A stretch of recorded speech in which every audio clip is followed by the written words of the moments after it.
separated from his 3 o'clock, well, from the upper 9 o'clock, I mean, and the rest of his base. That Dark Templar is still kind of out there. He's going to be able to do some spotting otherwise. Whereas David Kim, I mean, take a look at this. He's got 5, 6, no, sorry, that's an observatory, 5, 6 gateways, probably more to come once this nexus is established, versus basically 4 hatcheries at this stage. So it looks like some mules tiered the 6 o'clock just to make sure they weren't floating out there. A couple kills there, 1 kill for that Dark Templar, probably a Zergling. And now Lore's starting to push up with these lurkers, with these Hydralisks, with these Zerglings. Looks like Weapons 1 has been upgraded. Dark Templar managing just to get out barely with his life, 10 hit points left, running with this attack force. It is going to see this incoming. Lore should be able to get a decent amount of damage done here. Mostly Zealots and a single Archon.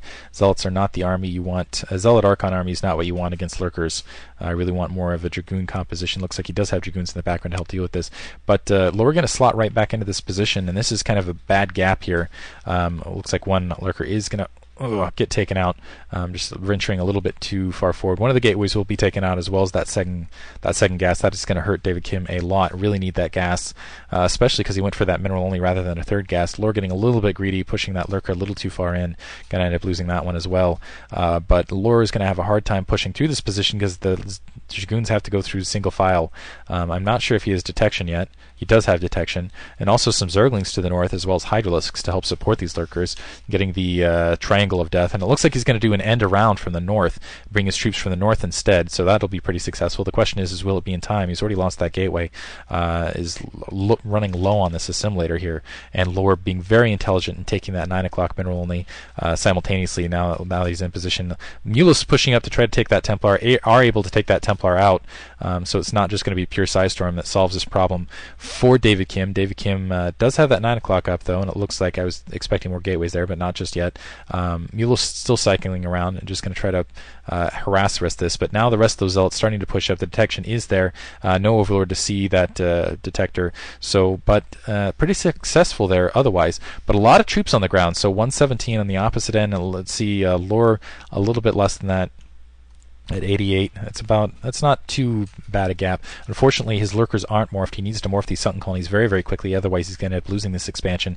You could lose the 9 o'clock as well. This is what I was talking about. That infantry into the mid game is just you have map controls so difficult to maintain. Looks like one Dragoon is at the high ground, and these sunken colonies going to go down. The Lurkers completely out of position. They're going to have a hard time cycling up to the north. Unfortunately, that is mined out, but he's very nice on David Kim, going to be able to push out and take this expansion up and take a big hit early, denying that third gas, holding pressure into the mid game. I just don't feel like I think again Lore would have been better off with, instead of tech, more infantry, just more hatcheries into the mid game, and instead of going for an attack going that way. David Kim trying to establish another expansion for himself. It looks like Lore, oh man, going to lose that 9 o'clock as well. Zerglings being produced. So it looks like able to cycle around. Got some Hydralisks attack from behind. No detection though. Not sure that it looks like that observer just hanging out at that not doing its job is what that observer is doing. Not its job. So it looks like this army will have to retreat. It looks like they are going to be able to get away with their lives. And now we'll see if Lore can push up a counterattack. He needs to be a little bit wary of these troops. Let's see if David Kim brings these troops across that northern lane all the way back to his base. But just leave a couple of those Lurkers, leave those 4 Lurkers in the backfield, and push up with a counterattack on the front door, because second gas still not taken. Actually, Weapons 2 looks like it's almost online.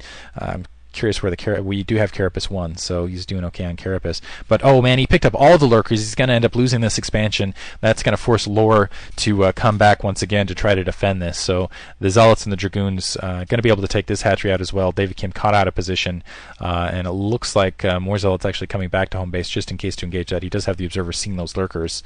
And still able to get back out.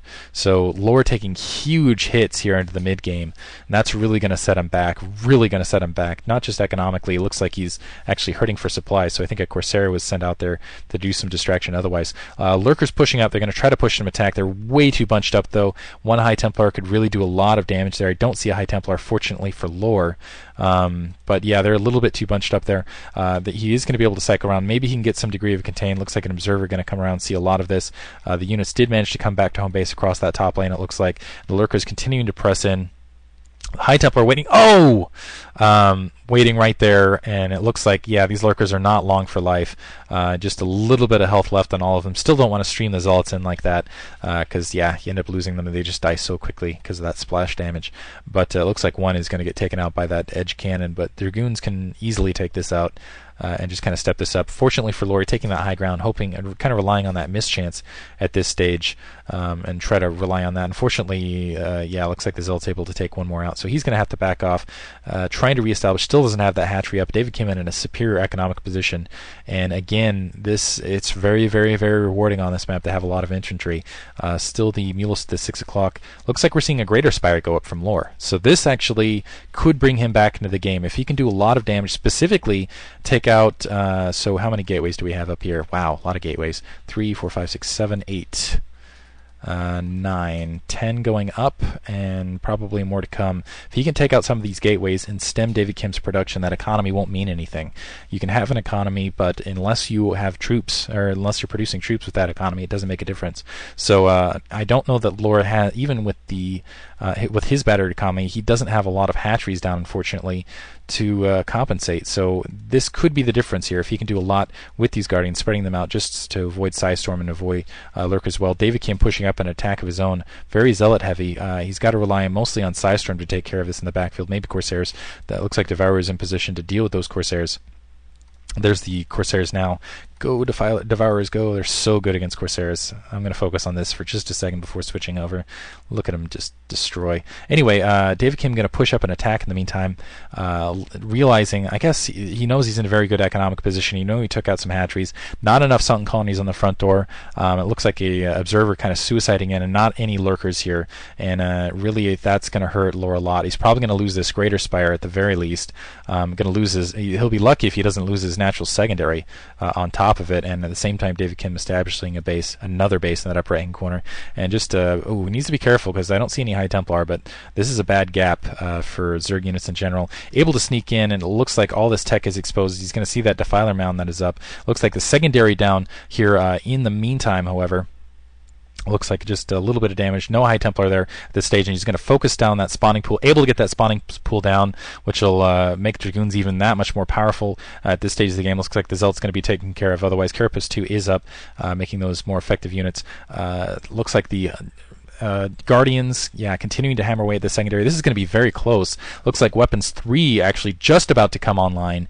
Just barely about to come online. Let's see if those Guardians are able to take out this Forge before Weapons 3. That would just be very, very helpful for Lore at this stage, but it does not look like. Oh, that's so close.